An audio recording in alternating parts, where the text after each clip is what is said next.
Have you ever felt eyes on you, not from people you know, but from places you can't quite name? Have you sensed that someone's observing your every move, trying to read you, copy you, or decode what makes you different, yet always ending up more confused than before? Have you noticed how your silence, your peace, your survival seems to unsettle certain people, as if your very existence breaks their logic? Chosen one, that's because you're not just being watched.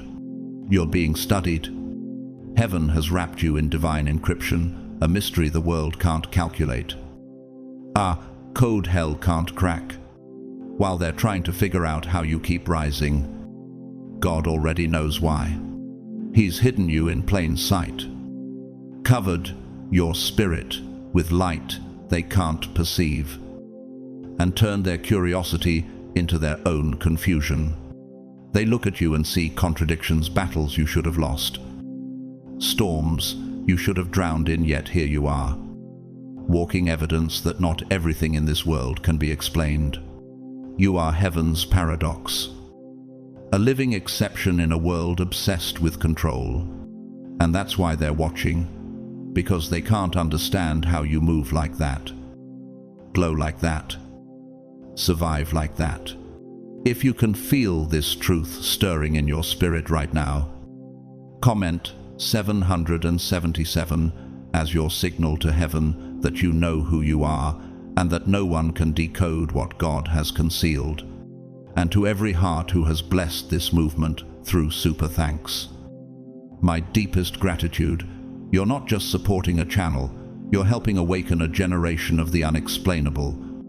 Stay close, because what you're about to hear next will reveal who's really been watching you and why every glance, every test, every shadowed observer has been part of God's divine plan all along. God's chosen ones. You're being watched, but not by who you think.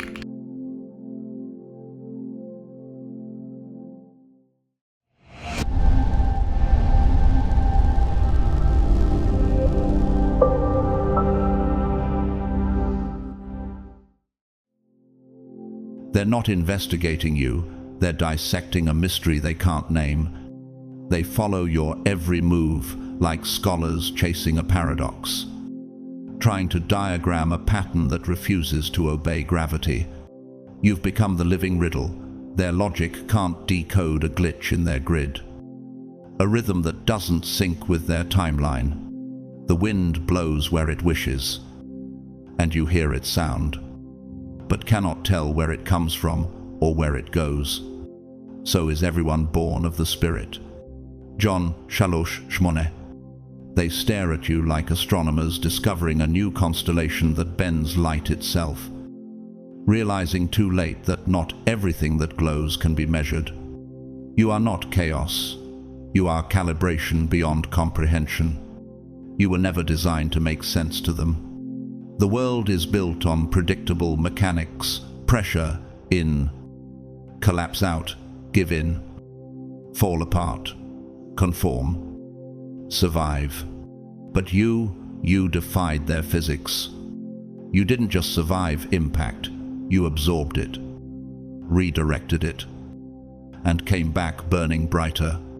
For with God, nothing shall be impossible. Luke 1:37. You became a contradiction to their cause and effect universe. In a culture addicted to control, your unpredictability is rebellion.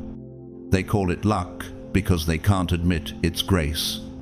They call it randomness because they can't quantify divine order. But heaven never plays dice, it designs. They see your peace, and it terrifies them. Your stillness in chaos becomes their chaos in stillness. Why don't you shatter when storms strike? Why do you smile when silence should break you? You've become a mirror reflecting what they've denied, that peace is not passive. It's power under control. You are the equation they failed to write, the melody they can't harmonize with. Your alignment with heaven destabilizes the mathematics of fear. and your resilience exposes the falseness of their safety nets. You don't react, you respond. You don't perform, you pulse. A Swiss painter once said, "People fear the light, not because it blinds them, but because it shows how long they've lived in the dark." His name was Anselm Linder, and he painted his fears in white, not black, because to him, light itself was confrontation. You are that light. You don't shout to expose, you simply are, and your existence convicts. They don't envy your success, they fear your serenity, because serenity means sovereignty, and sovereignty means you're no longer programmable. The story of Daniel was written for moments like this. When they threw him into the lion's den, they weren't punishing his rebellion, they were testing his faith's frequency. Yet the lions never touched him, because heaven alters biology for those aligned with obedience. You walk with that same untouchable rhythm. They watch you sit in fires they built for your funeral, only to find you refining instead of burning. You are proof that stillness is strategy. What looks like surrender is dominion. They gather in secret, whispering, plotting, theorizing as if the truth could be discovered under a microscope. Why does nothing seem to shake you? Why do their schemes dissolve before they begin? Because the truth cannot be caught. It reveals itself only to those in resonance with it. The light shines in the darkness, and the darkness has not overcome it. John 1:5. The more they dig, the more their hands come up empty, holding nothing but their own reflection. They're not studying you anymore, they're confronting their unbelief. In neuroscience, there's something called neuroresonance, when one brain's calm waves regulate another's chaos. You do that to rooms. You enter, and tension softens. Eyes shift. Words stumble, and energy stabilizes without explanation. You've become heaven's tuning fork, aligning frequencies without speaking a word. Your silence is not emptiness, it's pressureless authority. Be still, and know that I am God. Psalm 46:10. You no longer react, because you know everything that's meant for you can't miss you. And yet, some who watch you come with darker intentions. They analyze your rhythm not to learn, but to imitate, to weaponize your peace.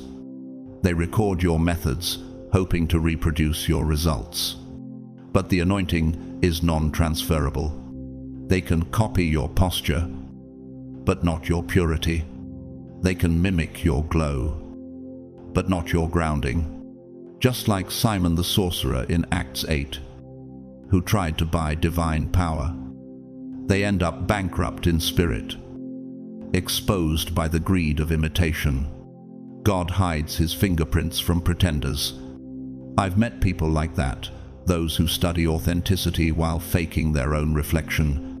There was once a young violinist in Vienna who practiced Beethoven's Moonlight Sonata so perfectly that audiences wept. But when the lights went out, he froze. He had memorized the notes, but not the soul. That's how the watchers live. Rehearsed brilliance. Hollow resonance. You, however, have learned to play by memory of spirit, not by sheet of sight. And maybe you've wondered, why me? Why am I always under observation? Why does it feel like heaven keeps me visible when I crave hiding? Because light doesn't choose the stage, it simply shines where it's sent. A city set on a hill cannot be hidden. Matthew 5:14. Your life isn't a performance, it's a broadcast. You are not entertainment for the curious, you're instruction for the awakening. When Morten Lauridsen composed Lux Aeterna, he wrote, "May eternal light shine upon them, O Lord, in your perpetual radiance." That eternal light, the one that can't be switched off, is what you carry. You're not reacting to being watched. You're radiating because you are watched over. The watchers can't extinguish what God Himself kindled. They can only blink. And so, the irony blooms. You were never the one under investigation. They were. You are not their project. You are their prophecy. Every question they whisper is a sermon heaven forced them to attend. You've become the revelation they didn't request but desperately need. And the harder they analyze you, the more they unravel the lie that control equals understanding. You are living proof that mystery is divine territory. So let them watch. Let them whisper. Let them write theories in rooms filled with their own noise. The truth doesn't flinch under scrutiny. You were born to be misunderstood by minds trapped in logic, and adored by heaven for walking in faith. You are not what they're looking at. You are what they're being called toward. They've been trained to believe the universe runs on logic input equals output. Cause creates effect. And every action has a predictable reaction. They think life works like a vending machine. Insert effort. Pull a lever and watch the prize drop neatly into your hand. But your existence has ruined that model. You don't play by the rules of transaction. You move by the rhythm of revelation. When they try to graph your results, the line doesn't slope, it soars. For my thoughts are not your thoughts. Neither are your ways my ways, declares the Lord. Isaiah 5:5. You are not an error in their data. You are the evidence that God rewrites equations.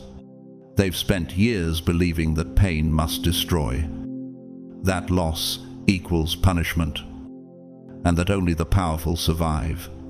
Yet, you've turned suffering into strength, exile into education, and silence into strategy. Why do you keep rising when you were supposed to sink? Why do you keep blooming in places scorched by fire? They can't compute endurance that doesn't collapse. You keep walking through storms that should have disassembled your spirit. And you emerge with clarity so sharp it cuts illusions. You are the paradox that faith built, where every broken law of cause and effect becomes a testimony of divine interference. Your results are disorienting to them. They can't find the fingerprints of sponsors, shortcuts, or manipulation. They search your life for evidence of favor they can explain. But all they find are scars turned into strategy. You move without noise, yet your impact echoes like thunder. You succeed without spectacle, yet your presence reshapes environments, not by might, nor by power, but by my spirit, says the Lord of hosts. Zechariah 4-6. They see outcomes but can't trace origins because your source isn't earthly. It's atmospheric. You operate on a higher resonance, where grace functions like gravity, invisible, but governing everything. You are like the banyan tree. Your roots stretch so wide beneath the ground that storms above can't topple you. Every loss has become another hidden root. Every trial, another anchor. They can't understand why. When winds howl, you sway but don't snap. That's because your foundation was never public. You were planted in obscurity so you could grow in revelation. And each time they predicted your collapse, heaven whispered, "The righteous will flourish like a palm tree. They will grow like a cedar of Lebanon." Psalm 92:10. In their world, everything is transactional. They trade approval for attention, money for meaning, power for peace. But your life refuses to be bought. You have become living proof that obedience outpaces opportunity, and purity overrules politics. They operate in algorithms, you operate in anointing. and that's what unsettles them. Why doesn't manipulation work on you? Why can't pressure provoke you anymore? Because your value system isn't calibrated by applause, it's tuned to assignment. They think you're detached, but you're disciplined. There's a lesson the world keeps failing to learn, the law of divine inversion. The last shall be first. The humble will be exalted. The unseen will be crowned in plain sight. You are the living embodiment of that law. When others built empires through force, you built one through faith. When they plotted, you prayed. When they shouted, you stayed still. The outcome? You're standing on foundations they never noticed being laid. Humble yourselves, therefore, under God's mighty hand, that he may lift you up in due time. Achat, Peter Chamesh, Shesh. And not everyone watching you comes with clean motives. There are the imitators, the ones who mirror your methods without understanding your mission. Like King Saul, who once tried to wear David's armor. They borrow your style and wonder why it crushes them. They don't realize your strength came not from armor, but from alignment. Saul looked the part but lost the presence. David looked unqualified but carried the frequency of victory. That's the difference between visibility and validation. One fades, the other multiplies. Your failures, too, terrify them, because they were counting on your collapse to confirm their theology. They needed your downfall to prove that faith was fragile, but your defeats became doorways. Your breakdowns became blueprints. Though he fall, he shall not be utterly cast down, for the Lord upholds him with his hand. Psalm 37, 24. You didn't just fall forward, you fell upward, rising higher after every stumble, confusing every onlooker who swore your ending was final. I once met a bus driver named Elijah Reese, who told me he prays before every shift. Lord, drive before me, he said. I used to think God worked in cause and effect. Now I see he works in rhythm and reflection. That stayed with me, because that's exactly how you live. You don't chase, you attract. You don't force doors, you become the hinge. Your obedience creates motion not through noise, but through alignment. In nature, lightning never strikes at random, it seeks the tallest conductor. That's what's happening to you. Heaven keeps choosing you as its point of contact because your spirit stands taller than your circumstances. Every time you're struck by a trial, illumination follows. You've become God's lightning rod in a dark world, painful, yes, but powerful. They call it coincidence, but it's a covenant. And maybe you've asked yourself, why does my life feel so out of order? Why does the process take so long? Because God's architecture doesn't follow human timelines. The scaffolding of your life is invisible until the unveiling. The construction looked like chaos, but it was divine geometry. You weren't behind, you were being built. You are not delayed, you're being developed. The heavens were never late, they were aligning. Here's what they can't accept. If your way of winning is real, it exposes their entire system as counterfeit. If favor can't be bought, manipulation loses its market. If grace outruns greed, control becomes irrelevant. That's why you unsettle them. You don't just break their rules, you reveal that their rules were never real to begin with. You've become a living contradiction, proof that heaven doesn't need permission to intervene. And as the author reflects on all this, here's the truth I've learned.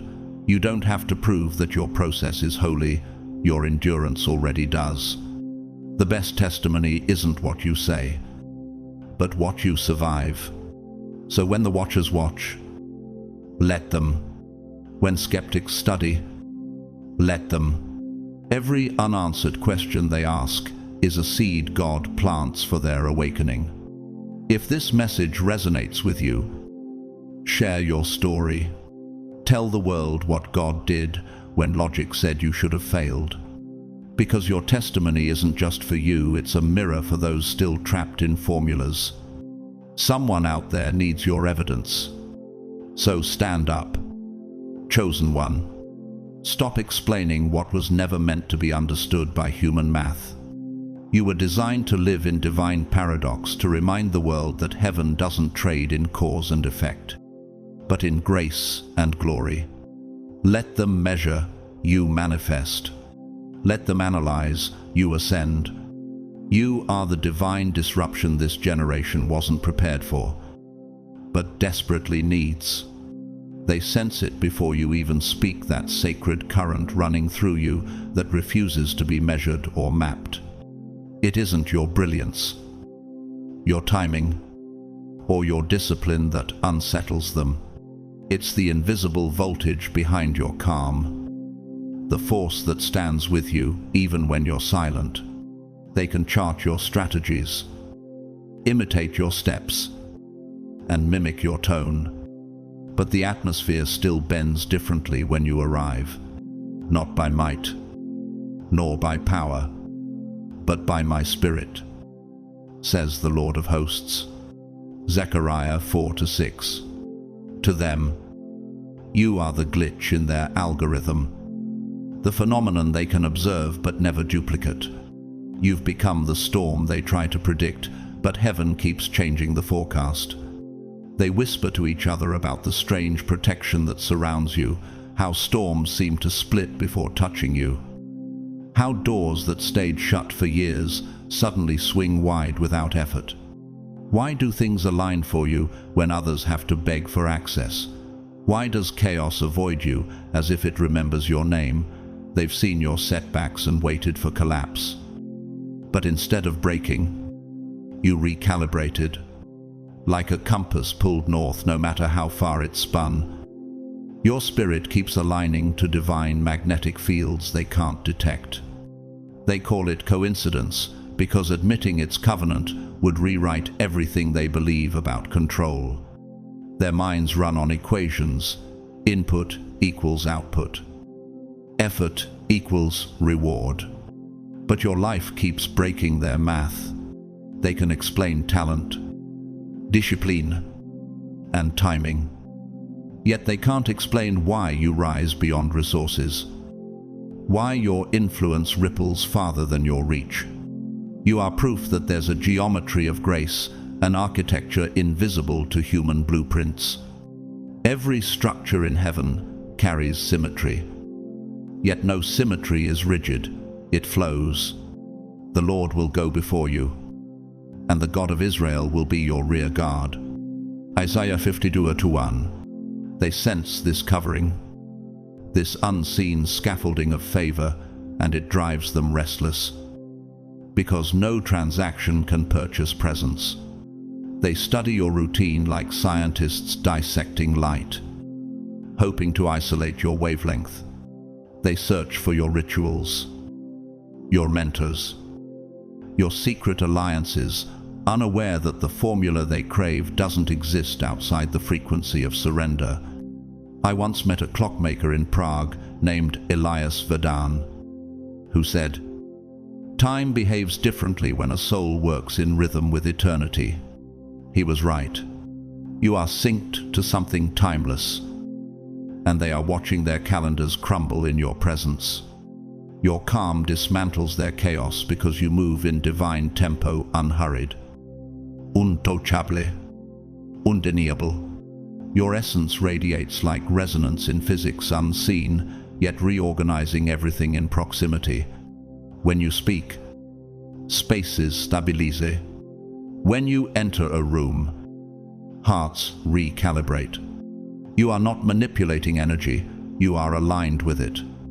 The light shines in the darkness, and the darkness has not overcome it.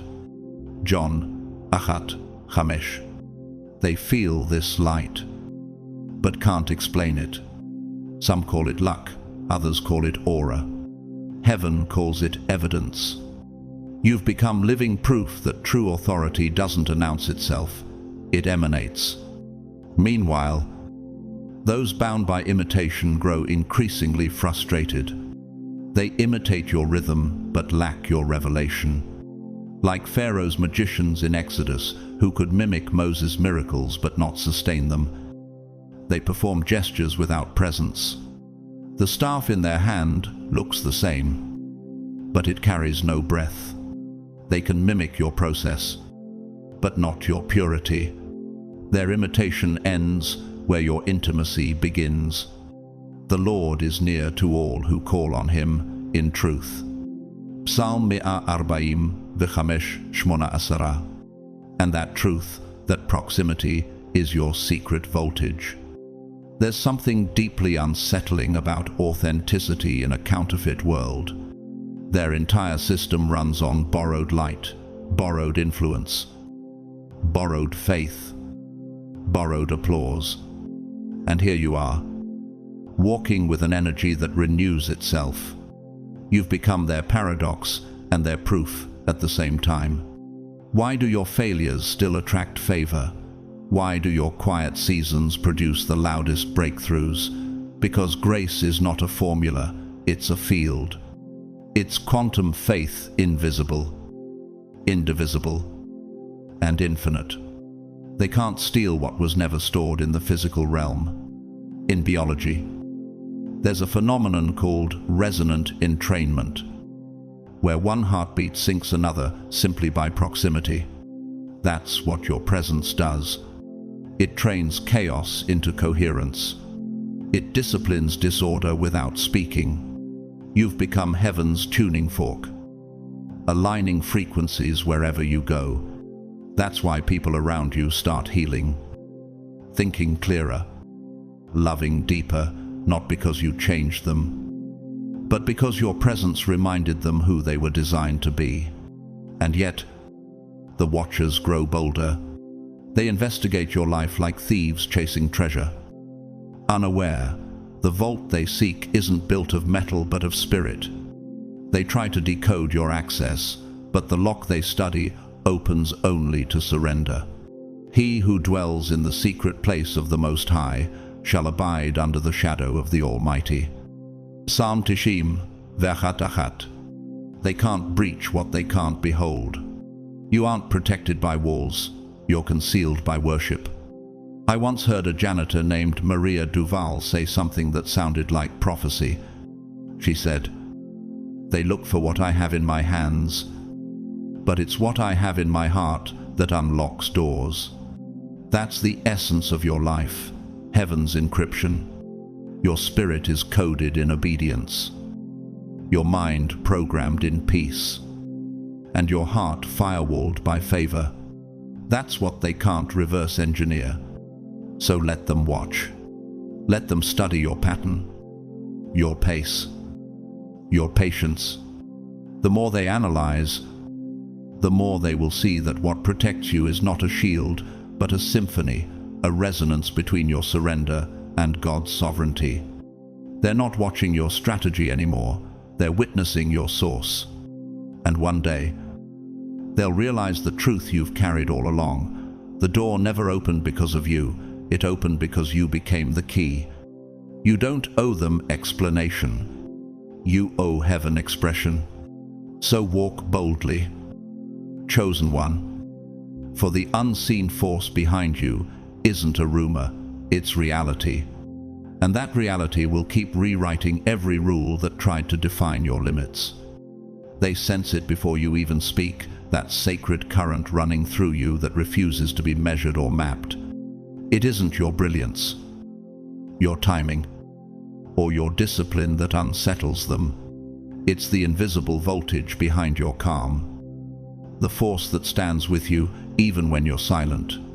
They can chart your strategies, imitate your steps, and mimic your tone. But the atmosphere still bends differently when you arrive, not by might, nor by power, but by my spirit, says the Lord of hosts. Zechariah 4-6.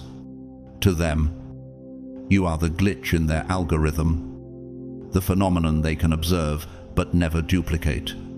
You've become the storm they try to predict, but heaven keeps changing the forecast. They whisper to each other about the strange protection that surrounds you, how storms seem to split before touching you, how doors that stayed shut for years suddenly swing wide without effort. Why do things align for you when others have to beg for access? Why does chaos avoid you as if it remembers your name? They've seen your setbacks and waited for collapse. But instead of breaking, you recalibrated, like a compass pulled north no matter how far it's spun. Your spirit keeps aligning to divine magnetic fields they can't detect. They call it coincidence because admitting its covenant would rewrite everything they believe about control. Their minds run on equations. Input equals output. Effort equals reward. But your life keeps breaking their math. They can explain talent, discipline, and timing. Yet they can't explain why you rise beyond resources, why your influence ripples farther than your reach. You are proof that there's a geometry of grace, an architecture invisible to human blueprints. Every structure in heaven carries symmetry, yet no symmetry is rigid, it flows.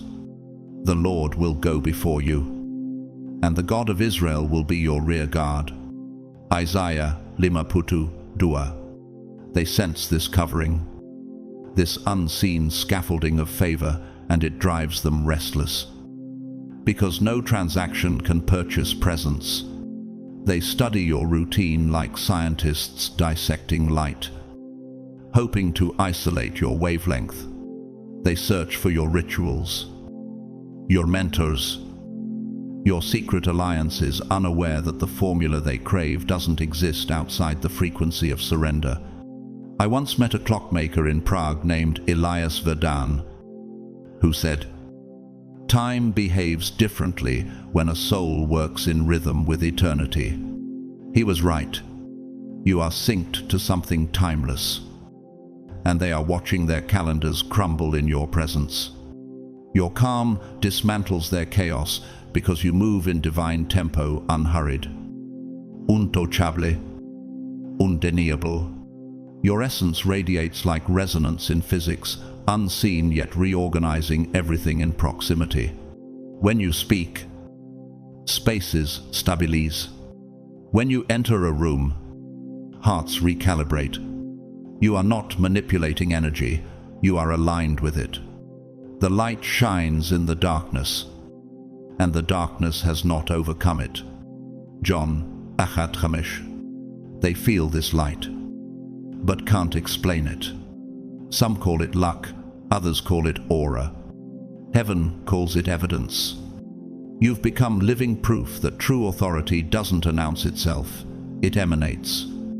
Meanwhile, those bound by imitation grow increasingly frustrated. They imitate your rhythm but lack your revelation. Like Pharaoh's magicians in Exodus, who could mimic Moses' miracles but not sustain them. They perform gestures without presence. The staff in their hand looks the same, but it carries no breath. They can mimic your process, but not your purity. Their imitation ends where your intimacy begins. The Lord is near to all who call on him in truth. Psalm 145:18. And that truth, that proximity, is your secret voltage. There's something deeply unsettling about authenticity in a counterfeit world. Their entire system runs on borrowed light, borrowed influence, borrowed faith, borrowed applause. And here you are, walking with an energy that renews itself. You've become their paradox and their proof at the same time. Why do your failures still attract favor? Why do your quiet seasons produce the loudest breakthroughs? Because grace is not a formula, it's a field. It's quantum, faith invisible, indivisible, and infinite. They can't steal what was never stored in the physical realm. In biology, There's a phenomenon called resonant entrainment, where one heartbeat syncs another simply by proximity. That's what your presence does. It trains chaos into coherence. It disciplines disorder without speaking. You've become heaven's tuning fork, aligning frequencies wherever you go. That's why people around you start healing, thinking clearer, loving deeper, not because you changed them, but because your presence reminded them who they were designed to be. And yet, the watchers grow bolder. They investigate your life like thieves chasing treasure. Unaware, the vault they seek isn't built of metal, but of spirit. They try to decode your access, but the lock they study opens only to surrender. He who dwells in the secret place of the Most High shall abide under the shadow of the Almighty. Psalm Tishim ve'achat achat. They can't breach what they can't behold. You aren't protected by walls, you're concealed by worship. I once heard a janitor named Maria Duval say something that sounded like prophecy.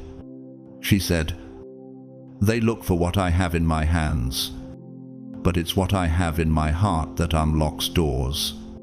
That's the essence of your life, heaven's encryption.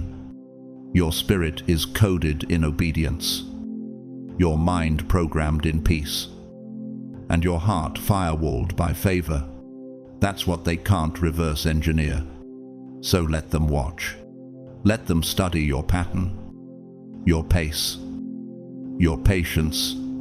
The more they analyze, the more they will see that what protects you is not a shield, but a symphony, a resonance between your surrender and God's sovereignty. They're not watching your strategy anymore, they're witnessing your source. And one day, they'll realize the truth you've carried all along. The door never opened because of you. It opened because you became the key. You don't owe them explanation. You owe heaven expression. So walk boldly, chosen one. For the unseen force behind you isn't a rumor, it's reality. And that reality will keep rewriting every rule that tried to define your limits. You don't need to raise your voice to start a revolution. The quiet way you breathe, choose, and stand your ground already dismantles invisible empires. There are systems, social, psychological, and spiritual, that depend on people moving in predictable loops. Like planets trapped in orbit, they survive by assumption that humans will stay numb, compliant, and comfortably asleep. But you refused sedation. You looked up from the script, saw the strings, and cut them. Do not be conformed to this world, but be transformed by the renewing of your mind. Romans 12:2. That single act of awareness was your declaration of war without a single word spoken. Every system of control runs on fear, like a machine that only functions when hearts tremble. And yet you, chosen one, stopped feeding it. You didn't march into battle, you unplugged from its energy source. Your silence became subversion. Why do they watch you so closely? Why does your peace seem like rebellion? Because calm cannot be controlled. They built economies on distraction and obedience. But you started living from stillness, not stimulation. You are the flaw in their formula, the soul that reminds them that power built on illusion collapses the moment someone wakes up. There's a term in physics called systemic entropy, the slow decay that happens when energy no longer obeys its controller. That's you. Your existence introduces entropy into the machinery of manipulation. You are the grain of sand in their gears, the butterfly whose silent wings redirect entire climates. You don't have to fight, you just have to remain awake. For God has not given us a spirit of fear, but of power and love and a sound mind. 2 Timothy 1:7. The sound mind alone terrifies them. because fear was always their operating system and you uninstalled it. In the Gospel of John, Jesus disrupts the temple market not with chaos, but with clarity. He turns over the tables. Yes, but he also overturns the illusion that holiness can be bought. That's the essence of your existence. You didn't play their game better, you revealed it was optional.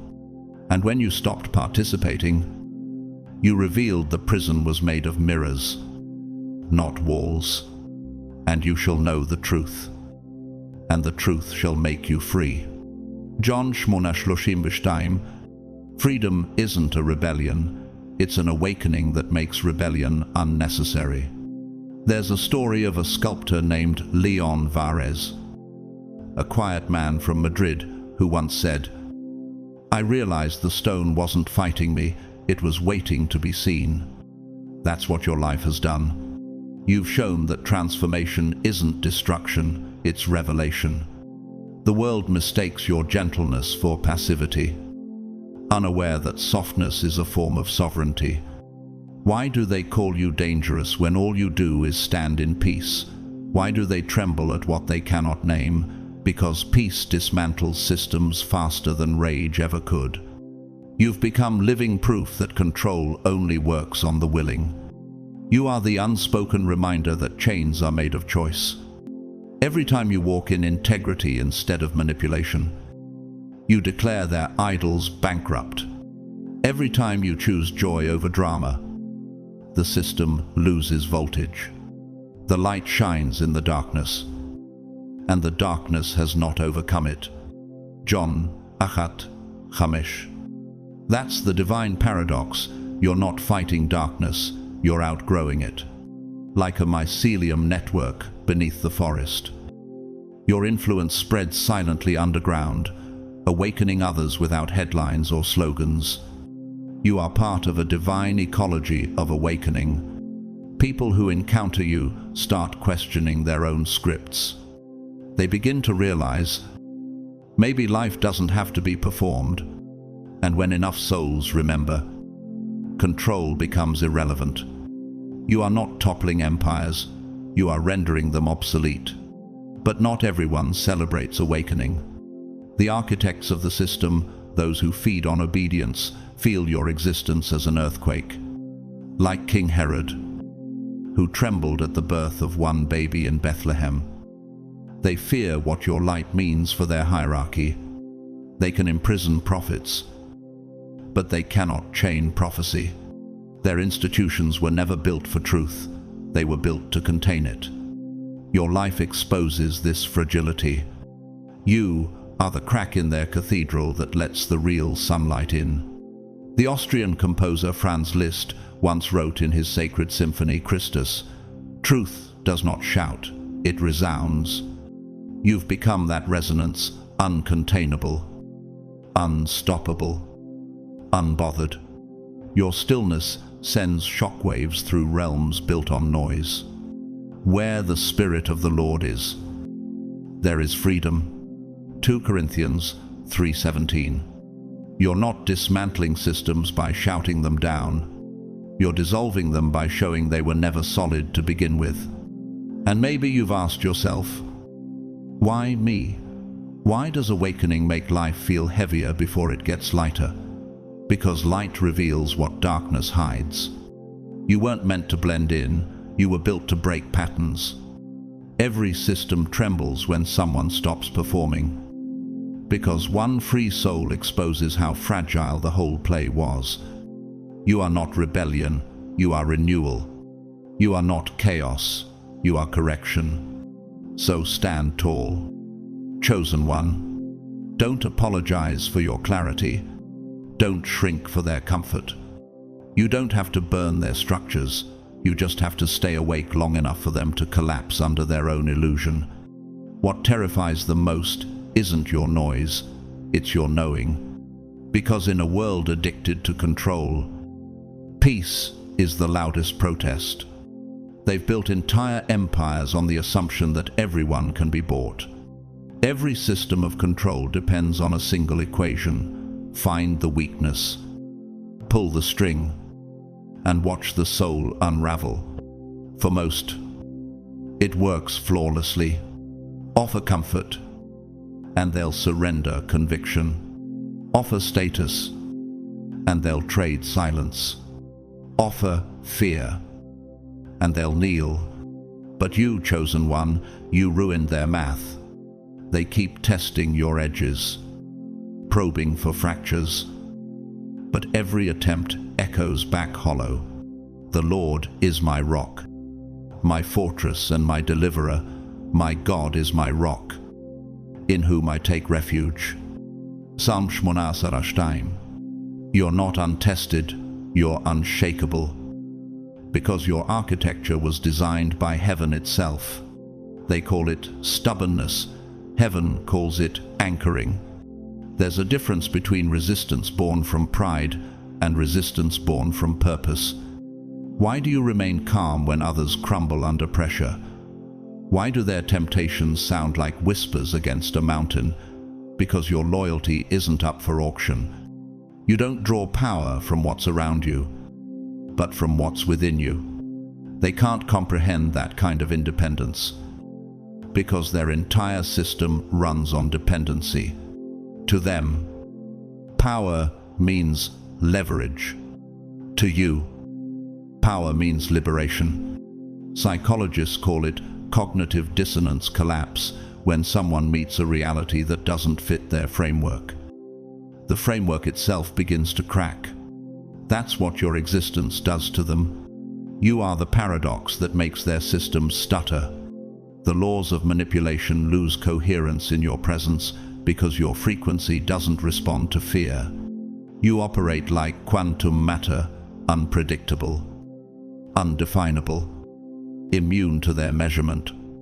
They try to pin you down with labels: rebel, saint, delusional, lucky, but none of them stick. For you were bought at a price. Therefore glorify God in your body and in your spirit, which are God's. 1 Corinthians 6:20. You belong to a kingdom that cannot be colonized. I once met a nurse named Carla Mendoza who worked in war zones without pay. When asked how she kept going, she smiled and said, "They can take my comfort, but not my calling." That's your secret. 2.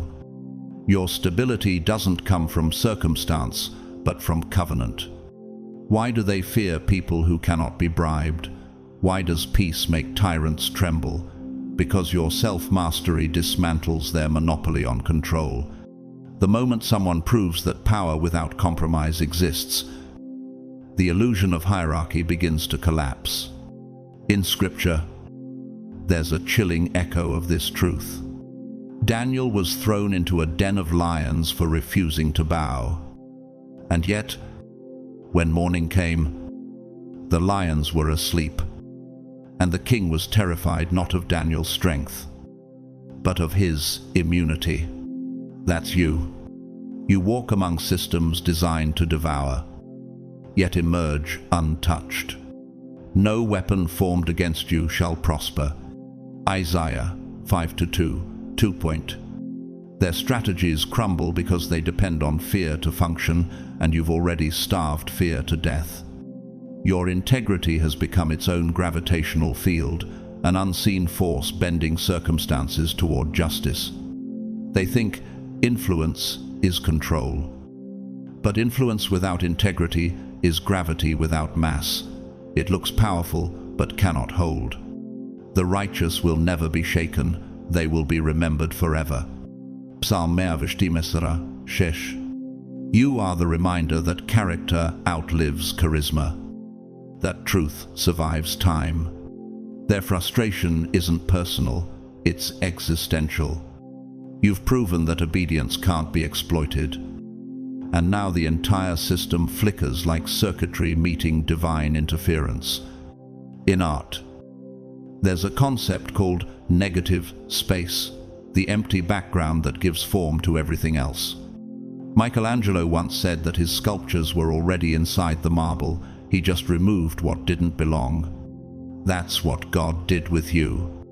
Every storm stripped away what could be manipulated, until what remained was incorruptible. Why does simplicity threaten the complex? Why does purity feel so dangerous to the impure? Because your lack of pretense exposes their addiction to performance. You've become the mirror showing them the face of what freedom truly costs. Even the villains of old learned this lesson the hard way. Judas, thinking silver could buy power, found his soul bankrupt before sunrise. Manipulation always consumes its creator. It feeds on illusion until it starves in truth. But you've reversed the current. You walk in transparency so pure that deceit dies in your presence. That's not rebellion. That's redemption on display. A quiet janitor named Emmanuel Grant once told me, "You can't bribe someone who already gave everything to God." That sentence could shake governments.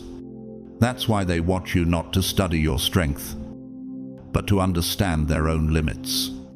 They can't intimidate you because you've already surrendered what they threaten to take. You're the equation that refuses to balance, the variable that refuses to obey gravity. You don't react, you radiate. And that radiation, faith, alignment. Truth is the most dangerous energy on earth. Your restraint, your silence, your refusal to trade integrity for comfort, these are not acts of weakness. They are warfare in slow motion. You are proof that divine alignment is the ultimate firewall against manipulation. Greater is He that is in you than he that is in the world. Achat John Arba Arba. When others bend under pressure, you stay upright, not because you're rigid, but because you've already kneeled to the only one worthy. So rise. Chosen one. The world is watching because you've become the reminder that holiness is not fragility, it's force. Every system that sought to control you will have to rewrite its rules around you. You are not just unbent, you are untouchable. And your presence whispers the most revolutionary truth of all. Freedom is not rebellion. It's alignment. They watch you not with admiration, but with obsession, like scholars studying a code they cannot decipher. To them, you are an equation that refuses to balance, a melody that never resolves into the key they expect. Their fascination carries frustration because your very existence disrupts their logic. They whisper theories, trade suspicions, and set silent traps of observation. They are waiting for one misstep, one flicker of contradiction to confirm the story they've built in their minds. Surely, no one can live this free, this steady, this aligned, without eventually breaking. But every day you rise without collapsing. Their theories decay. No weapon formed against you shall prosper. Isaiah 54:7. They're not studying your holiness. They're searching for your humanity, hoping it will justify their disbelief. You've become the unsolvable paradox of their world, the one who endures without bitterness, rises without shortcuts, forgives without weakness. Why does your calm anger them more than your success? Why does your peace feel like defiance to those who claim control? Because you are the living proof that grace exists without transaction. You don't act holy, you live healed. You don't perform righteousness, you embody redemption. And that authenticity terrifies them. Because authenticity is a mirror, and mirrors force self-confrontation. For nothing is hidden that will not be made manifest. Luke 8:17. You don't expose them by accusation, you expose them by example. The world worships perfection, but fears purity. They are conditioned to trust polish more than truth. That's why they search for your crack, convinced your integrity must be performance art. Yet your transparency disarms their investigation. You've never claimed to be flawless, only faithful. And faithfulness, in a world addicted to facades, is rebellion. You are like glass, every scar visible, yet every fracture reflecting light. They can't weaponize what you've already surrendered to God. My grace is sufficient for you, for my power is made perfect in weakness. 2 Corinthians 12-9. They wait for your collapse, but your vulnerability keeps resurrecting into strength.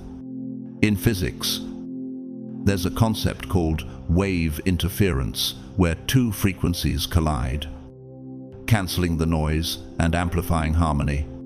That's you. Their criticism collides with your calm and turns into silence. Their rumors meet your truth and evaporate. You've become a field of divine resonance, every judgment absorbed and transmuted into clarity. It's not immunity, it's alchemy. You're proof that energy submitted to faith cannot be destroyed, only transformed. Why do they call your humility weakness when it's the very thing that steadies you in chaos? Because they mistake volume for victory. And they've forgotten that God whispers truth in stillness, not thunder. There's a moment in the book of Daniel when the accusers gathered, scanning for fault, and found none except that Daniel prayed too much. That's your reality, your devotion, your peace. Your quiet endurance become the evidence they twist into suspicion. But their schemes fail for the same reason Babylon fell. False power cannot interpret divine consistency. They wanted Daniel to stumble into fear, but faith stood unmoved.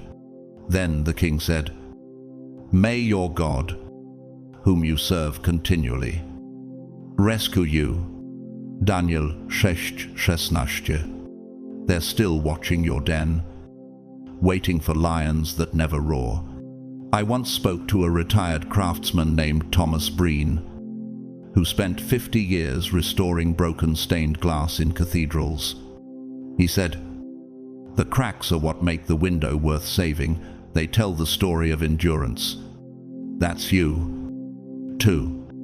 Every fracture in your past became a line where light gets in. Why do they obsess over your imperfections? Because your imperfection makes their excuses invalid. You remind them that healing is possible, and healed people are unpredictable. Control only works on the wounded, not the whole. To the insecure, your wholeness feels like warfare. They want to manage you, not meet you. They call your patience performance because they've never known peace that didn't come with a price tag. Like King Saul, they grow jealous not because of your crown, but because of your calm. David never had to prove himself in Saul's court. His presence alone exposed the insecurity of false kings. Your presence does the same. It reveals the difference between favor and fabrication. The Lord does not look at the things people look at. People look at the outward appearance, but the Lord looks at the heart. 1 Samuel 6:10. That's the battlefield they can't win on the interior one. In art, there's a Renaissance painting by Fra Angelico where the halo of a saint is painted not above his head, but emanating faintly through the air unseen until the light hits at the right angle. That's you. Your radiance isn't decorative, it's dimensional. You're not performing goodness, you're transmitting it. Every act of integrity releases a wavelength the unfaithful can't endure. They think they're watching your fall, but they're witnessing their own reflection distort in your clarity. A woman named Amara Dovey, who rebuilt her life after prison, once said, "They didn't know my peace was my protest." That line lives in your story. 2. You are not performing holiness to impress the world. You are walking redemption to remind it that light never negotiates with darkness, it replaces it. Arise, shine, for your light has come. and the glory of the Lord rises upon you. Isaiah 61. That's what they fear most, not that you'll fail, but that you'll never play their game long enough to validate their lies. So stand. Chosen one, don't defend your transparency. Let it defend you. You're not here to prove perfection, you're here to embody truth. Every rumor will run out of oxygen in the purity of your atmosphere. Every accusation will suffocate under the weight of your endurance. The world will keep watching, waiting for you to break, not realizing the breaking already happened, and that's where God rebuilt you into something they can't explain. Because mystery isn't your mask, it's your mantle. And the light that unsettles them most is the one you stop trying to hide.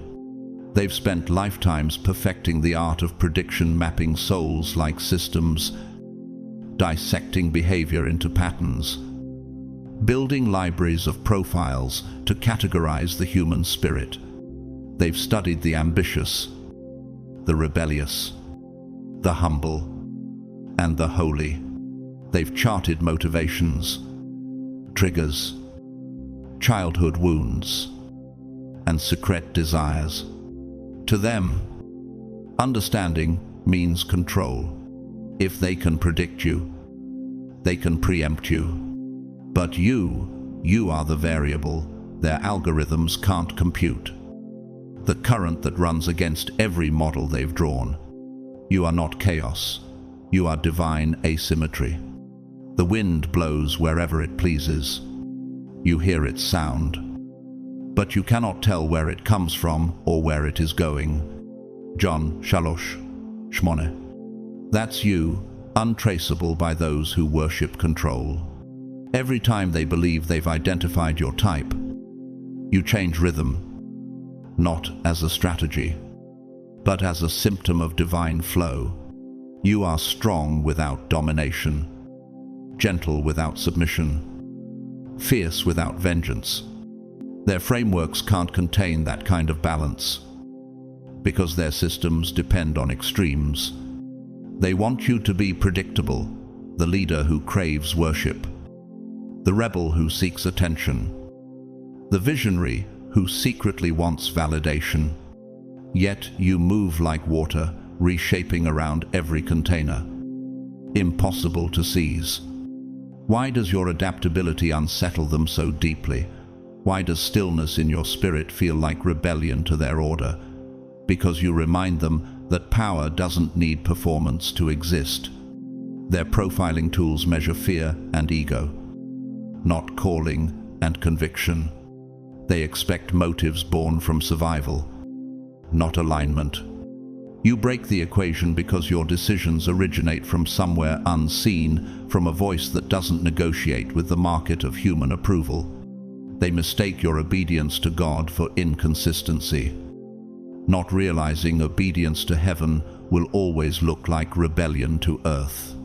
For my thoughts are not your thoughts, neither are your ways my ways, declares the Lord. Isaiah 55:8. That's why their data fails. You live in dimensions they don't have language for. In psychology, there's a theory called predictive coding, the brain's attempt to anticipate every experience to maintain safety. But when reality breaks its prediction, the brain experiences confusion, even panic. That's what you do to them. You break their predictive coding. You are the divine error in their system, the glitch that proves humanity cannot be fully decoded. They rely on predictability to maintain dominance. But your unpredictability is freedom incarnate. Why do they call your uncertainty chaos when it's actually clarity? Because your spontaneity reveals their slavery to structure. King Herod once tried to map the prophecy of a single child, Jesus, by slaughtering thousands. He couldn't compute a Messiah who came as a baby in a manger. His intellect demanded patterns. God offered paradox. That's the same paralysis they feel with you. They keep expecting you to move according to ambition, but you move according to assignment. The steps of a righteous person are ordered by the Lord. Psalm 37, 23. You're not random, you're orchestrated, and no earthly blueprint can predict divine choreography. I once met a violin maker named Raphael Gensler, who said something I never forgot. The soul of a violin isn't the strings. It's the space between them. That's your secret. 2. It's not your actions that confound them, it's the space between your actions, your pauses, your silences, your invisible discernment. While they measure movement, God measures motive. They can record your words, but not your wavelength. And that's what terrifies them. Your wavelength doesn't align with manipulation, it harmonizes with heaven. There's a term in astrophysics called non-linear resonance, where celestial bodies orbit irregularly yet remain stable, defying the expected gravitational pull. That's you in motion. You don't orbit systems. Systems start orbiting you. The world can't handle that kind of ungoverned gravity, because it proves a power beyond politics or personality. For where the Spirit of the Lord is, there is freedom. 2 Corinthians 3:17. You are not unpredictable, you are Spirit-led. And Spirit-led people are never static. But they can't comprehend a life not fueled by transaction. They understand philanthropy built on publicity, piety built on guilt, leadership built on image. What they cannot grasp is integrity without incentive, a soul that acts not for applause but for alignment. You terrify them because your moral compass cannot be bought, hacked, or replicated. Their entire psychological empire depends on one assumption, that every human, deep down, is self-serving, and you shattered that illusion. Your authenticity is the meteor that burned through their atmosphere of control. Why does their logic collapse in your presence? Because truth doesn't negotiate with lies, it dissolves them. The Renaissance artist Piero della Francesca once painted The Resurrection, depicting Christ stepping out of the tomb, not with rage, but with calm authority. That image mirrors you. You don't shout, you shift the atmosphere. You don't react, you realign. Resurrection power doesn't announce itself, it simply renders old systems obsolete. You are living proof that quiet authority can unmake centuries of manipulation. Every tyrant in history shared one fear, the unpredictable conscience. From Pharaoh to Pilate to the architects of modern control, their power thrived on predictability. Pharaoh could enslave labor, but he couldn't enslave Moses' conviction. Pilate could condemn truth, but he couldn't silence resurrection. Modern systems can still suppress bodies, but they cannot cage free will once it's aligned with divine timing. You are their nightmare not because you fight them, but because you can't be forecasted. And maybe you've asked yourself, why does my path look nothing like theirs? Why do doors open that weren't even built yet? Because you're not walking through man-made architecture, you're walking through divine design. When God builds your steps, He doesn't use blueprints, He uses breath. The Spirit of God has made me. The breath of the Almighty gives me life. Job 33:4. That's the frequency you move in, unseen, immeasurable, unstoppable. So stand tall. Chosen one. You are not difficult to define, you are impossible to diminish. You are not unpredictable, you are prophetic. You move with a rhythm they can't study, a loyalty they can't imitate, a light they can't switch off. Let them keep building their profiles, they're charting data in dimensions that don't apply to you. You're not part of their equation, you're God's exception. And the greatest threat to a system built on predictability is a soul that no longer plays by its rules. Because you weren't made to be studied. You were made to be sent. They've combed through your past like scavengers sifting through ashes, expecting to find evidence of ruin. They wanted to trace your strength back to sin, your confidence back to pride, your peace back to pretense. They were certain that somewhere behind your calm exterior lay fractures they could weaponize. In their eyes, no one endures storms like you without breaking somewhere. But what unsettles them most is the realization that your breaking became your building. For you, O God, have tested us. You have refined us as silver is refined. Psalm Shishim, Veshesh. They were looking for weakness and found fireproof faith. They expected to uncover a narrative of trauma and decay. A story they could label damaged. Because damaged people are easier to manipulate. They didn't expect to find a warrior forged in the furnace of loss. They can't compute how betrayal became your boot camp, how abandonment became your anointing. Their systems depend on fragility, people who flinch at rejection, who fear failure, who fold under shame. But you didn't fold, you transformed.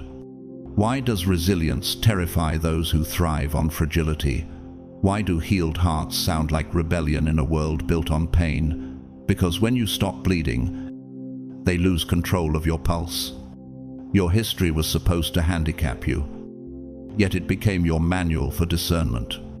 Every wound trained your sight to detect deception before it arrives. Every heartbreak recalibrated your boundaries like a fortress built on spiritual architecture. In psychology, they call it post-traumatic growth, the phenomenon where suffering, properly integrated, produces higher wisdom instead of deeper wounds. But what you carry isn't psychology, it's prophecy. The Spirit of the Lord is upon me. He has sent me to heal the brokenhearted, to proclaim liberty to the captives. Isaiah 60, Sathu. You didn't just heal, you became a healer in disguise. There's an ancient truth in metallurgy tempering steel. Heat it too little, and it bends. Heat it too much, and it breaks. But in the precise temperature of divine timing, it strengthens beyond measurement. That's what your past did. You were held in the holy forge of delay, betrayal, and disappointment until your faith reached tensile strength. They can't understand why your silence carries more power than their shouting, why your calm disarms their chaos. Because your past taught you that pressure isn't punishment, it's preparation. I once met a fisherman named Jonas Ruiz, a quiet man who lost everything in a hurricane, his home, his boat, his family's savings. When I asked him how he survived the aftermath, he said, "The sea took everything that wasn't anchored." You carry that same truth. What was stripped from you was never meant to stay. What remained was the anchor itself. When you pass through the waters, I will be with you, and through the rivers. They shall not overflow you. Isaiah 43:2. You didn't drown in your storms, you learned how to breathe beneath them. They don't realize you've already lived through the tactics they're trying to use against you. Manipulation feels familiar, but not dangerous anymore. You can read emotional traps like constellations because you've navigated darker nights. Their strategies fail because you've evolved beyond reaction. In neuroscience, there's a concept called neural reframing, when the mind rewires itself after trauma, turning triggers into signals of growth. You've mastered that spiritually. What once triggered panic now triggers prayer. What once caused collapse now calls forth clarity. Why do they call you detached when you're simply discerned? because emotional maturity looks like mystery to those addicted to drama. And while they keep searching for your soft spots, they don't realize your softness is strategic. You've learned to keep your empathy guarded like sacred glass, transparent but tempered. The more they press, the more they discover that kindness in you isn't weakness, it's discipline. Be wise as serpents and harmless as doves. Matthew Esau Shisha Sarah. Your heart didn't harden, it healed intelligently. Hardness resists impact. Refinement absorbs it and redirects it. That's why they can't pierce you. You've turned vulnerability into velocity. History repeats the same irony. What enemies intend for harm, heaven recycles for honor. Joseph's brothers sold him into slavery, thinking they had ended his story. But by the time famine came, the same brothers had to kneel before the man they tried to destroy. You intended to harm me, but God intended it for good. Genesis 50-20. That's your testimony. The very betrayals that tried to bury you became the soil of your authority. They wanted to archive your pain. God turned it into your archive of wisdom. Every scar on your timeline is now a symbol of divine engineering. You've become a living cathedral, built from ruins, the kind where sunlight finds its way through shattered stained glass, refracting pain into color. You are architecture baptized by endurance. And that's why they don't understand your peace. It wasn't bought. It was built. It carries the sound of every brick you laid in secret when no one believed in you. You're not walking with arrogance. You're walking with awareness. That's what they mistake for pride, the poise of someone who knows their history has already been hijacked by grace. Why does your confidence sound like defiance to those still chained to the past? Because they can't comprehend freedom that no longer needs permission to exist. You no longer identify with wounds, you identify with wisdom. You no longer pray to escape the past, you thank God for how it sculpted you. You've turned survival into strategy, scars into scripture, and silence into shield. They expected trauma to make you fragile, but it made you fluent in truth. They expected your pain to be your prison, but it became your passport to purpose. They can't exploit what's been exalted. You are no longer reacting to the fire, you are reflecting it. For our God is a consuming fire. Hebrews 12:20. Every season that was meant to burn you has instead baptized you in resilience. You're no longer haunted by the past, you're harnessed by it. So rise, chosen one. Let the investigators of your history keep searching for your weakness. They'll only find your resurrection. You are living proof that pain, when surrendered, becomes prophecy. You are not the ashes of what happened. You are the architecture of what survived. And your past, once their weapon, has become your armor. They've mistaken your silence for hesitation, as if you're calculating your next strike. To them, quiet is a pause, a gap in the noise where fear or confusion hides. But they're wrong. Your silence isn't emptiness, it's encryption. It's not the absence of movement. It's movement in a dimension they can't track, like a radio tuned beyond their frequency range.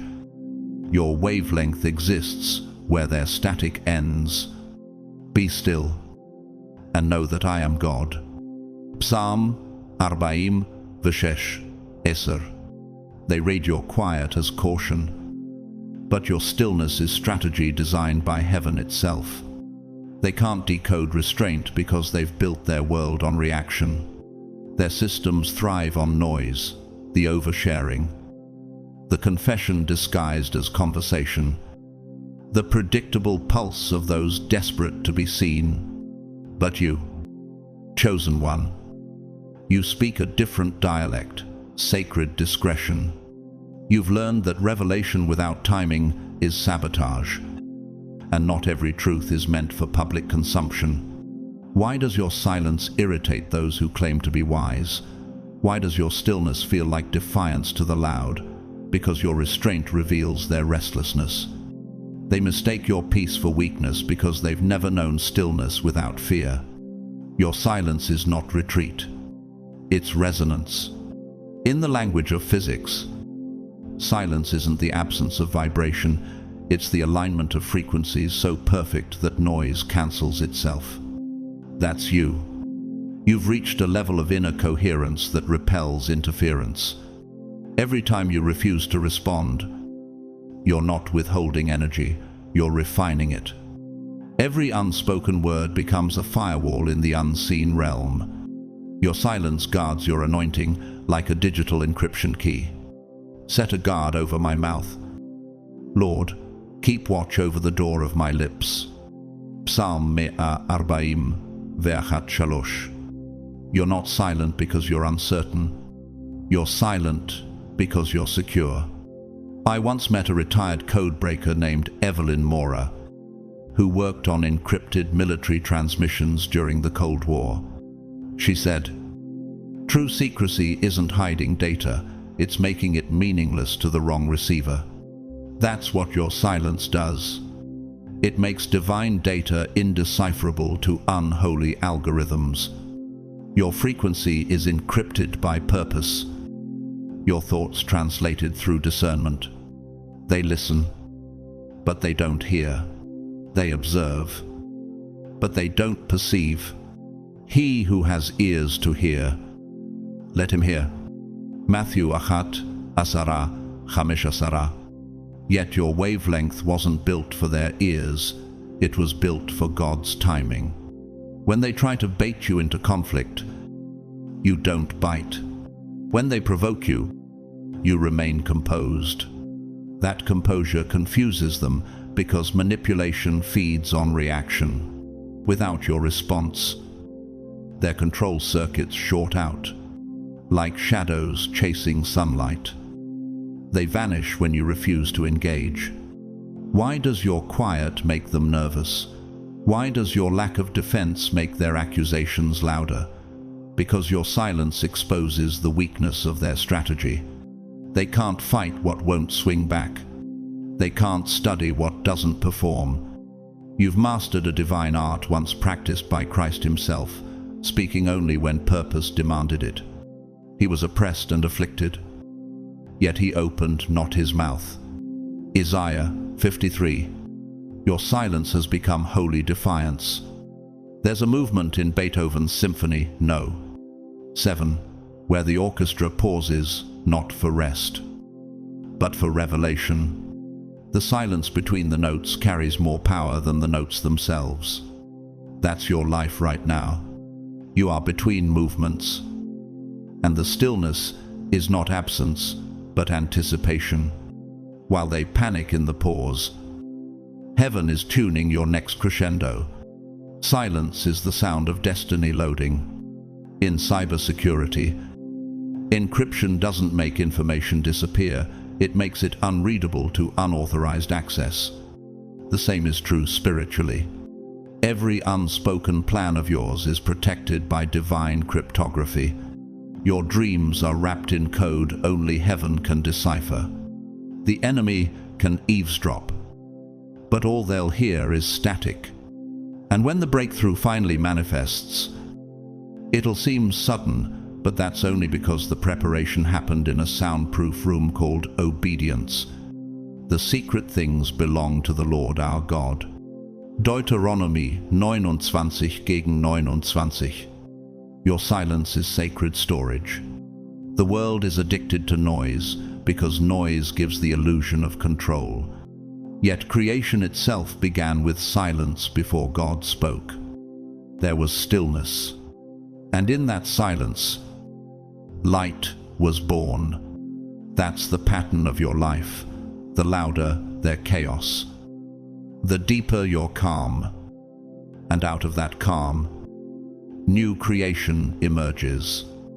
You've become fluent in heaven's timing, where silence is not procrastination, but precision. The quiet you keep today becomes the authority you carry tomorrow. You're not withdrawing, you're being refined. You're not avoiding, you're ascending. Silence has become your shield, your encryption, your elevation. Every time you choose quiet over chaos, you rise beyond interception. And that's what unsettles them most. They can't access a frequency that doesn't broadcast. You've left the realm of reaction and entered the architecture of divine restraint. So rise in stillness. Chosen one, speak when heaven speaks through you.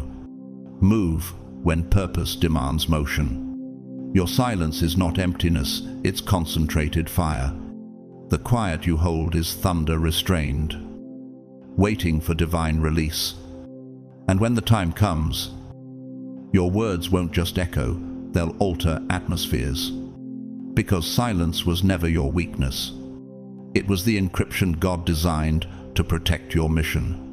They can't figure you out, not because you're hidden, but because you move like someone who's already read the final chapter. The world is addicted to suspense. It trembles when outcomes are unclear. But you walk through uncertainty like a scholar walking through a familiar library, not because there's no danger, but because you know who wrote the book.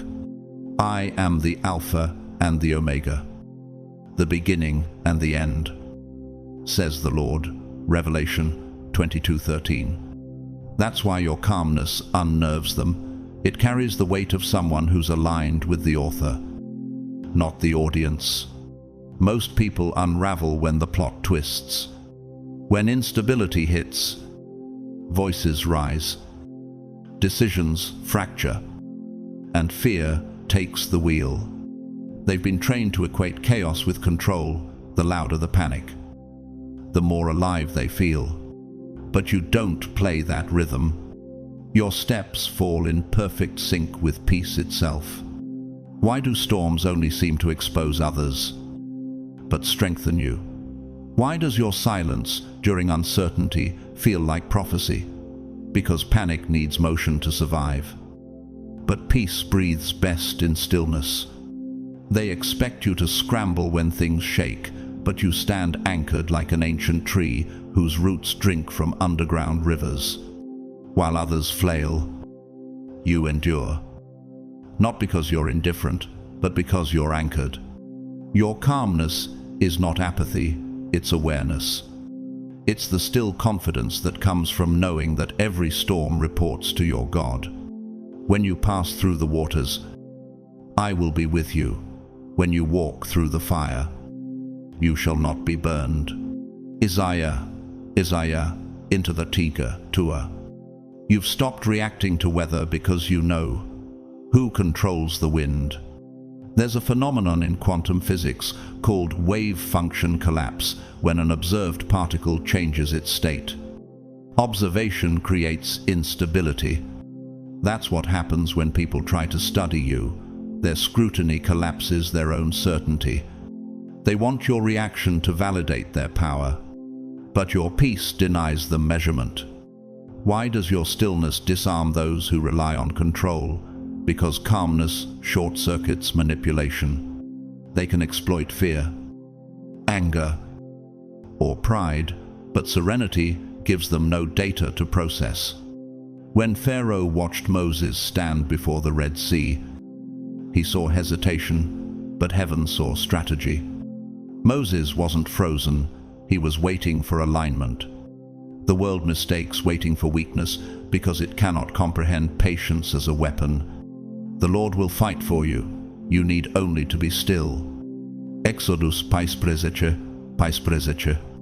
You carry that same posture.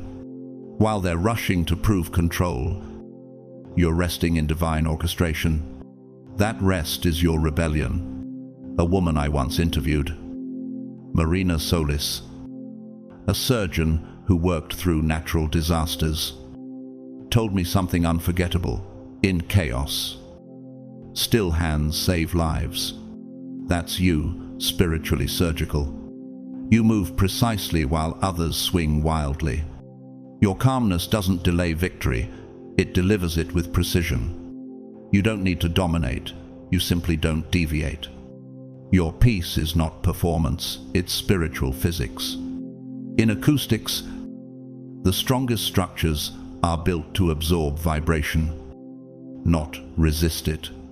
The same principle governs your soul. You don't shatter under pressure, you resonate at a frequency higher than fear. You will keep in perfect peace those whose minds are steadfast, because they trust in you. Isaiah 26:6. That's why their chaos sounds hollow next to your harmony. History has always feared the calm. Pilate couldn't comprehend Jesus standing silent before accusation. Herod demanded spectacle. But Jesus offered stillness, and that stillness shook empires. In the garden, when soldiers came to seize him, his words were few, yet they fell backward under their own fear.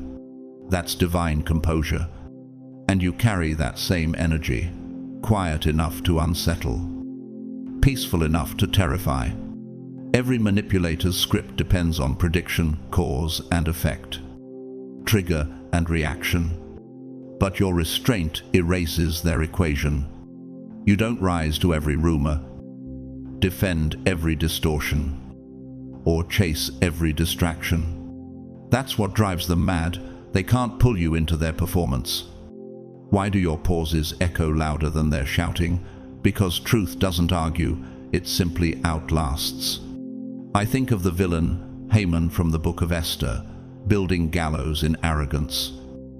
Certain of his victory, he misread Esther's quiet composure as submission, never realizing she was aligned with divine timing. By the time he recognized her calm as strategy, his own plan became his downfall. That's the curse of the arrogant. They confuse stillness with surrender until it's too late. They can't grasp that your steadiness isn't emotional control, it's prophetic sight. You're not ignoring the battle, you've just seen the ending. You already know that no weapon formed against you shall prosper. Isaiah 54:17. You walk like someone who's read tomorrow's headlines, because in spirit you have. Your calm doesn't mean you don't care. It means you care too much to waste strength on what's already settled. That's what separates the chosen from the shaken. While others fight to prove they're right, you walk, knowing God has already written it right. You've traded reaction for revelation, and revelation doesn't panic. Your serenity has become your signal, the sign that heaven has already moved before you did. They can't locate your power because it's not in your noise, it's in your knowing. And that knowing is untouchable. So stand firm. Chosen one, don't let their chaos rush your calm. Keep walking like someone who's already seen the sunrise. Because you have. You carry tomorrow's peace inside today's storm. You are the still point in a spinning world. The living proof that faith doesn't shout, it stands. And in a world built on fear, stillness is the loudest rebellion of all. Your very existence bends the atmosphere around you. You don't need to speak, argue, or accuse. Your presence alone shifts the geometry of a room. It's as if your soul emits a frequency that makes the hidden tremble. Deception thrives in distortion, but you vibrate at the frequency of truth, and truth has a way of forcing distortion to collapse. For nothing is hidden that will not be made manifest, nor is anything secret that will not be known and come to light. Luke 8:17. You carry that light not as a torch, but as an atmosphere. Those who live behind masks feel that shift instantly. Their tone stiffens, their eyes flicker, their charm falters because your energy dismantles illusion without saying a word. Why do liars grow nervous around peace? Why does truth unsettle those who preach it but do not live it? It's because light doesn't accuse, it simply reveals. When you walk in, the mirror of your integrity turns invisible walls transparent. Suddenly, they can see themselves, and it terrifies them. You don't expose people, truth does. You are simply its vessel, like sunlight entering a dusty cathedral. Your authenticity makes the unseen visible, the floating particles, the fractures in stained glass, the hidden cobwebs no one noticed. And that vision either humbles or haunts to those who crave healing. Your light feels like home. To those who crave control, it feels like judgment. The light shines in the darkness, and the darkness has not overcome it. John 1:5. You are that contradiction, gentle radiance that terrifies the unready. There's a concept in neuroscience called mirror neurons, cells that cause others to subconsciously imitate your emotional state. When you walk in truth, those near you start mirroring honesty. But for those committed to deception, that neurological mirroring feels like friction. You become a living X-ray for their intentions. There lies heat under the friction of your peace. Their masks melt under your silence. Why do people fear being seen, when what they really crave is connection? Because connection requires exposure, and exposure demands surrender. In Scripture, Jesus never chased shadows, he simply stood in light, and shadows fled. When the demon-possessed man in Mark 5 saw him from afar, he cried out, "What have you to do with me, Jesus, Son of the Most High God?" Not because Christ accused him, but because his presence unveiled what was hiding. That's what happens around you. You carry a frequency the unseen can't fake. Demons always scream when the real shows up. One afternoon in a small coastal town, I met Gabriel Reyes, a mechanic who said something profound while fixing an old engine. Truth doesn't make noise. It just makes things run. That's what you are, a quiet correction to the broken machinery of deceit. You don't argue with lies, you outlast them. And the longer you stand, the louder their instability becomes. Your stillness exposes what their noise was hiding all along. In art restoration, experts use infrared reflectography, a light invisible to the human eye, to reveal sketches beneath ancient paintings. Your spirit functions the same way. Wherever you go, you unveil the underpainting of people, the unspoken motives beneath polished words. To the pure, it's a blessing. To the pretender, it's unbearable. Whoever lives by the truth comes into the light, so that it may be seen plainly that what they have done has been done in the sight of God. John 3:21. Your clarity makes pretension impossible, but don't mistake their discomfort for rejection. It's resistance, the natural recoil of a spirit not yet ready to evolve. Your presence becomes the catalyst for their confrontation. You force them to see the contradictions they've avoided.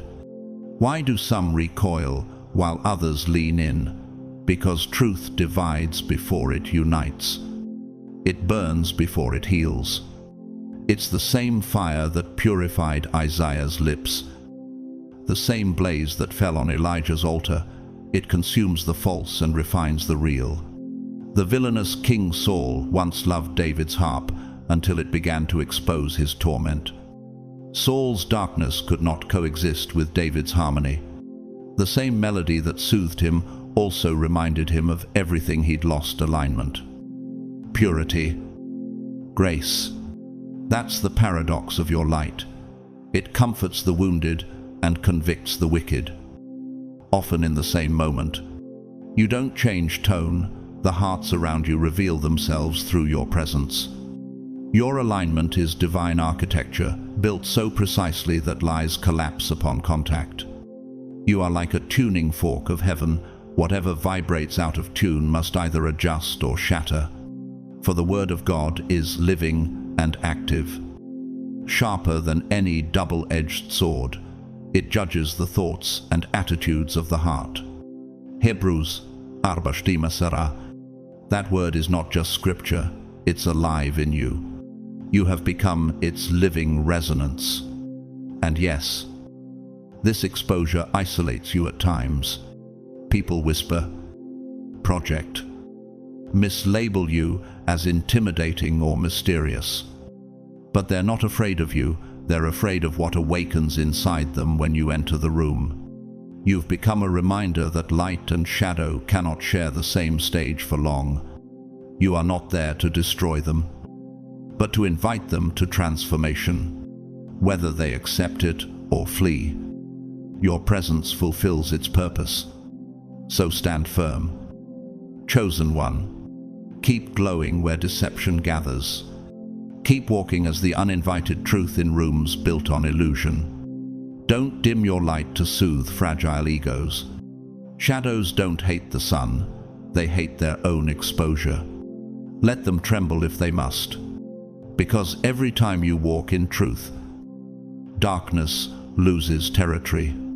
And one day, when they finally stop running, they'll realize your light was never their enemy. It was their invitation home.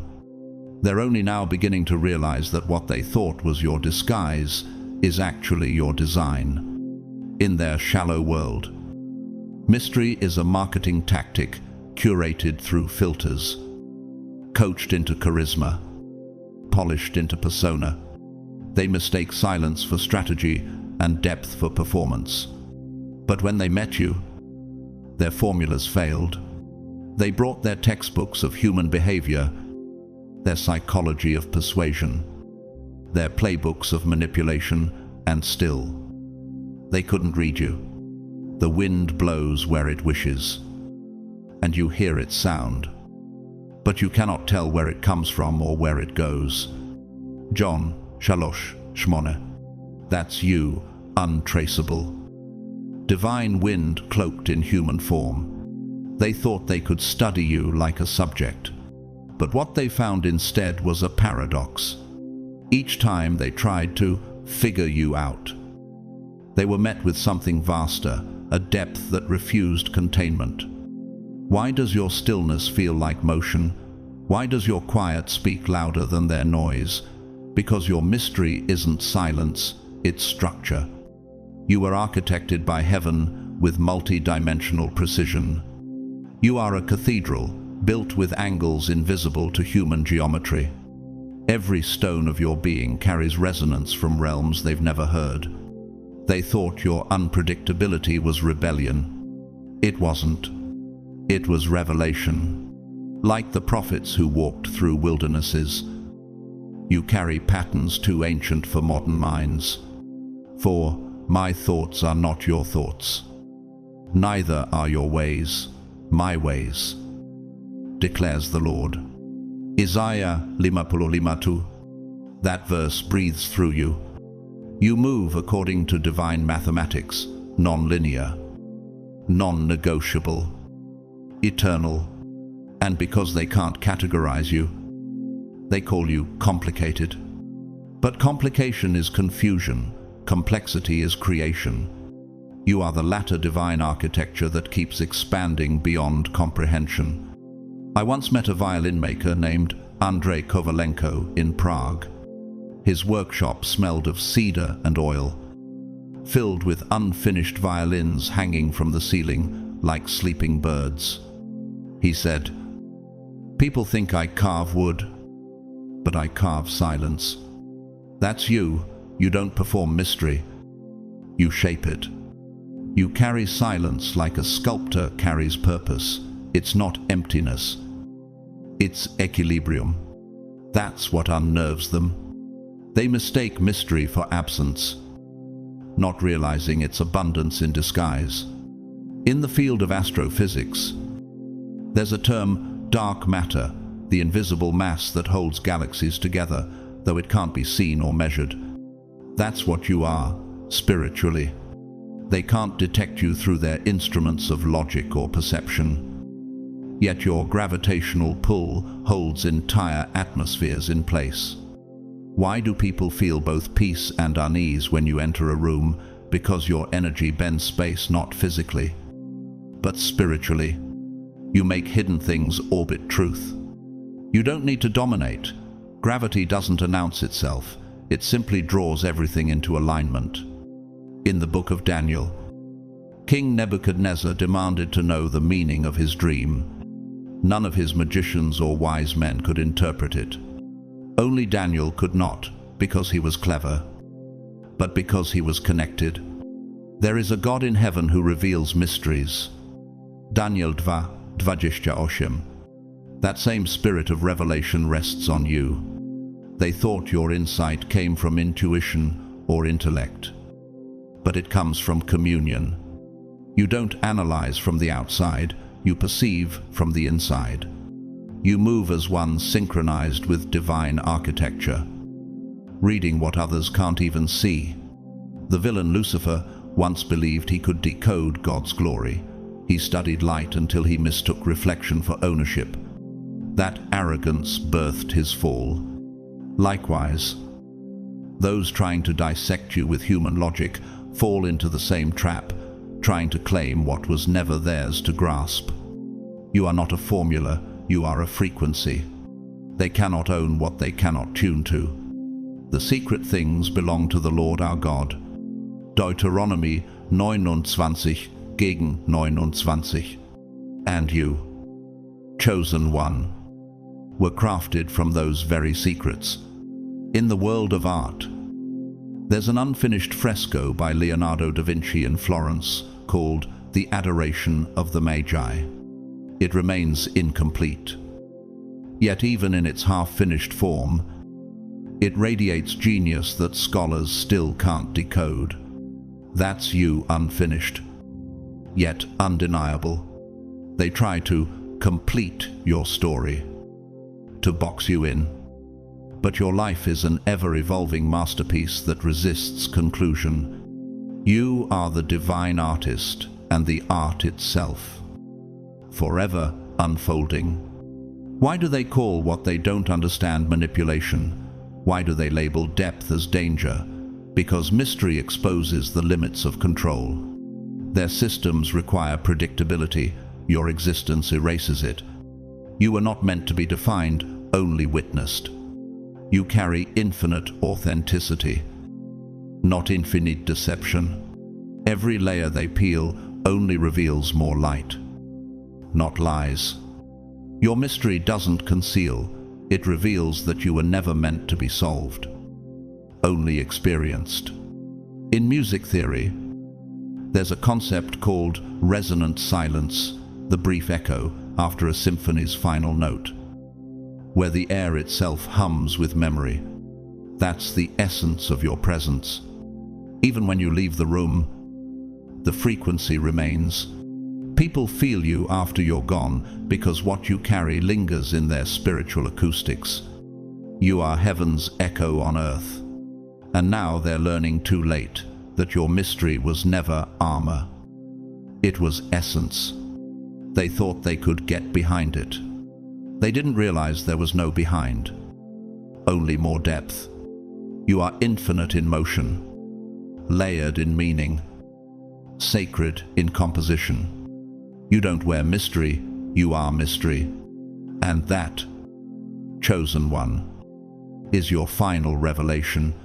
You were never hiding. You were reflecting heaven's depth in human form. Let them study. Let them speculate. You were never made to be understood. You were made to be witnessed. They began this hunt convinced they would dissect you, that under the weight of their scrutiny, your mystery would finally split open. They sharpened their tools: speculation, gossip, analysis, all the instruments of those who worship control. They believed that if they studied you long enough, you'd fracture. But light, real light, doesn't fracture. It reflects. For everything that is hidden will eventually be brought into the open, and every secret will be brought to light. Mark 4:22. Yet what they fail to see is that this law of revelation turns inward first. The closer they drew to your truth, the more their own shadows began to show. They aimed their searchlight at you, but the beam bent back. Every accusation illuminated their own intentions. Why does their curiosity sting like envy? Why do their questions sound like confessions? Because this was never truly about discovering you. It was about denying themselves. Their investigation became a mirror. And mirrors have no mercy for the self-deceived. They wanted proof that no one could live without corruption, that integrity was a myth, that purity was a performance. But your existence keeps dismantling that fantasy. You don't expose them by force. You expose them by being the kind of truth they can't replicate. When Pilate stood before Jesus, asking, "What is truth?" John 18:38. He wasn't interrogating a prisoner. He was standing before the embodiment of the very answer. And yet, unable to bear reflection, he walked away. That's what happens to them. They ask their questions, not realizing that every question is a confession of blindness. Each layer they peel from you only reveals the fear they've hidden beneath their own cleverness. Each suspicion they throw at you is the echo of their own unhealed doubt. They're not studying you, they're studying the parts of themselves that crumble in your presence.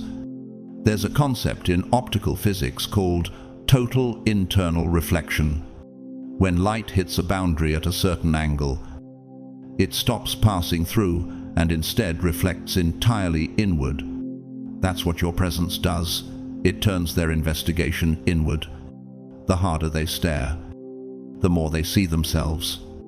The irony is exquisite. The scientist becomes the subject. The accuser becomes the exposed. They came searching for cracks, only to find that your integrity is seamless, crystalline, indivisible, like the temple stones that withstood centuries of storm. Why do they call your calm arrogance when it's really alignment? Why do they label your strength as threat when it's simply wholeness? Because unbroken things make the broken uneasy. They assumed your peace was performance, your mystery manipulation. But each failed theory drives them deeper into the labyrinth of their own motives. You are not resisting investigation. You are revealing its futility, like gold in a furnace. You do not burn, you clarify what is impure around you. The villain Herod once tried to see Jesus perform a miracle, not out of faith but out of curiosity. When Jesus refused, Herod mocked him and sent him away in silence. That silence was judgment. It said, "This investigation is beneath the truth." Likewise, your silence has become their undoing. Their probing questions ricochet off your calm like arrows striking diamond. Their attempts to define you only define their limits.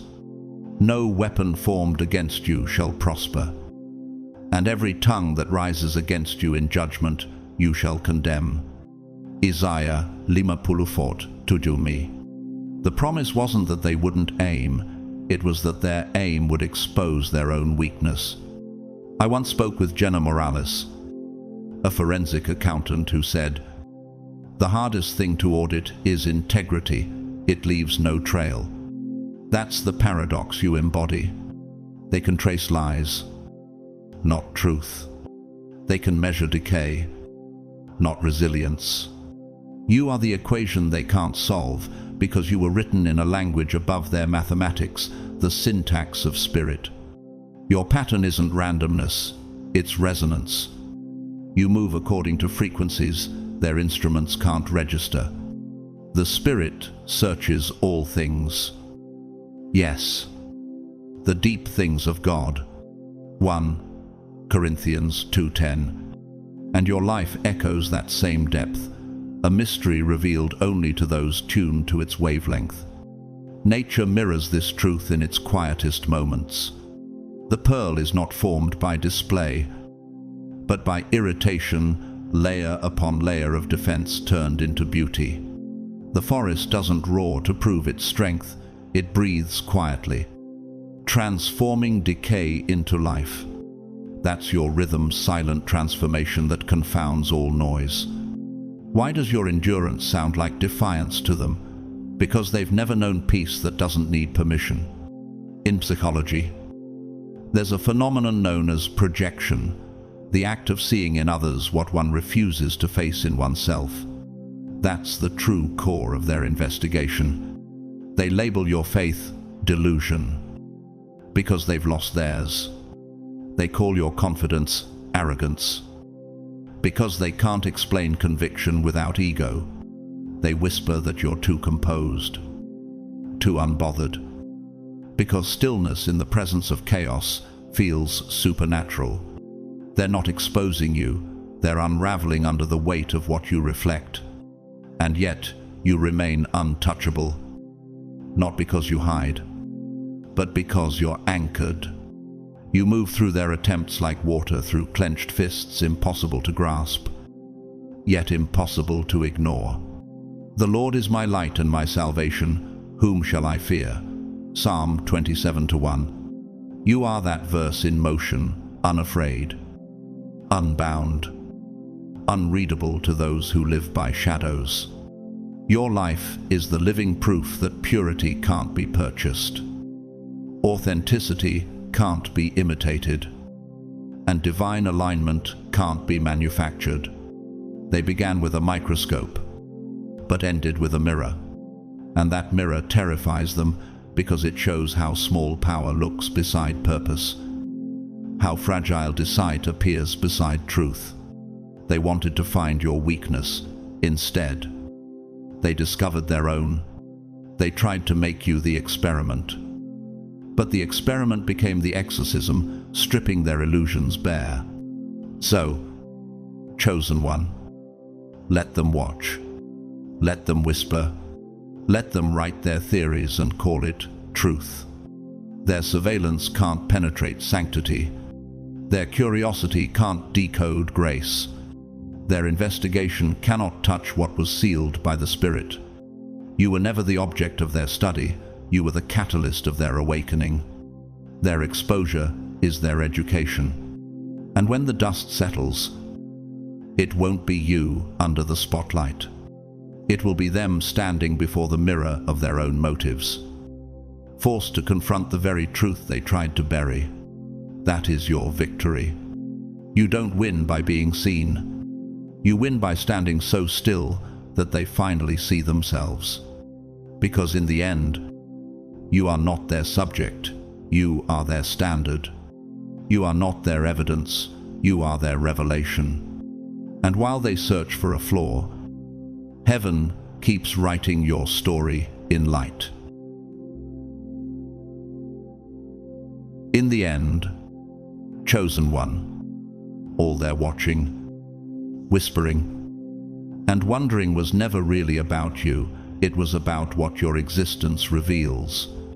The truth is, you are not being observed by critics alone. You are being watched by heaven, protected by unseen hosts, and measured not by human perception, but by divine alignment.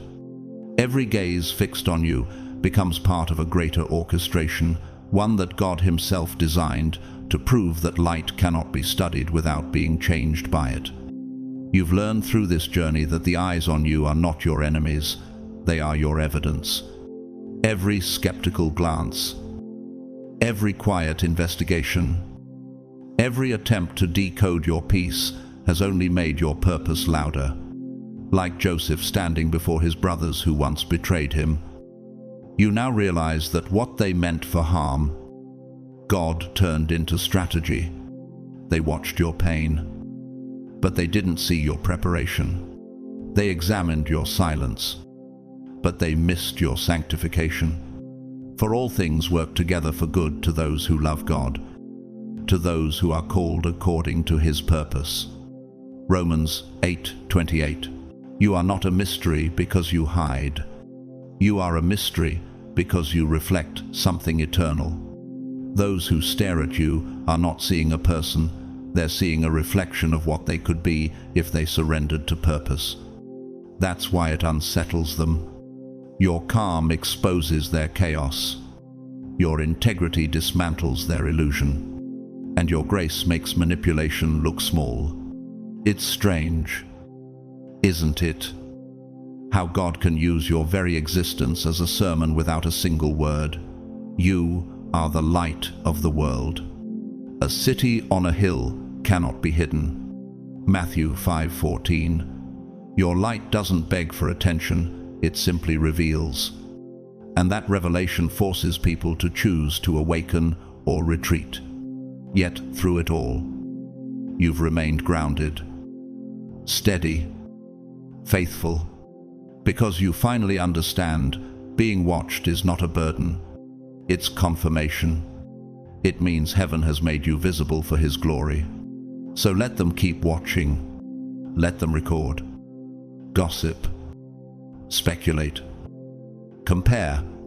Their eyes are serving God's purpose more than they know. They are the unknowing witnesses to divine transformation. Because every time you rise from what should have destroyed you, they see a living miracle. Every time you forgive what tried to wound you, they see mercy personified. Every time you keep walking when the path disappears, they see faith that can't be fabricated.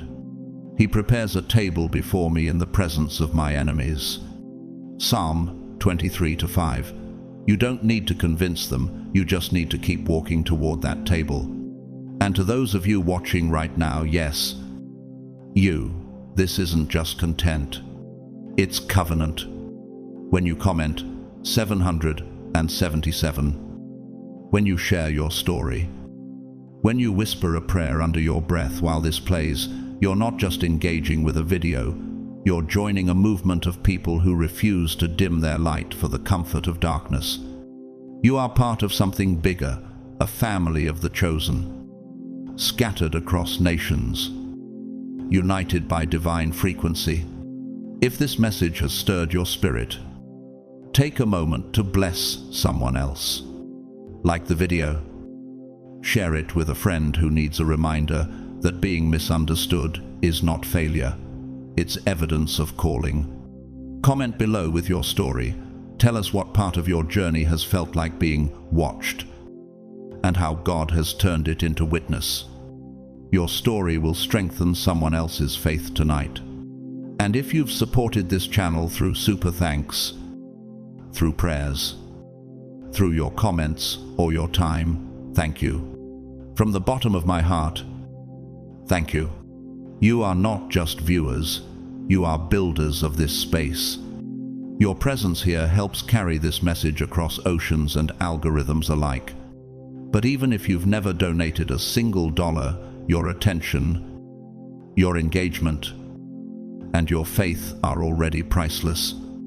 Because every amen you type, every emoji of prayer you post, every small gesture of gratitude, it all ripples out into eternity. To every soul hearing these words, may God surround you tonight with divine invisibility where you need protection, and divine visibility where your purpose must shine.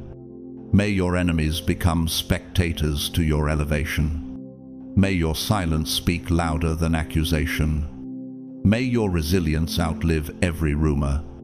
And may your journey remind this world that some light can't be studied, only witnessed. No eye has seen, no ear has heard, and no heart has imagined what God has prepared for those who love him.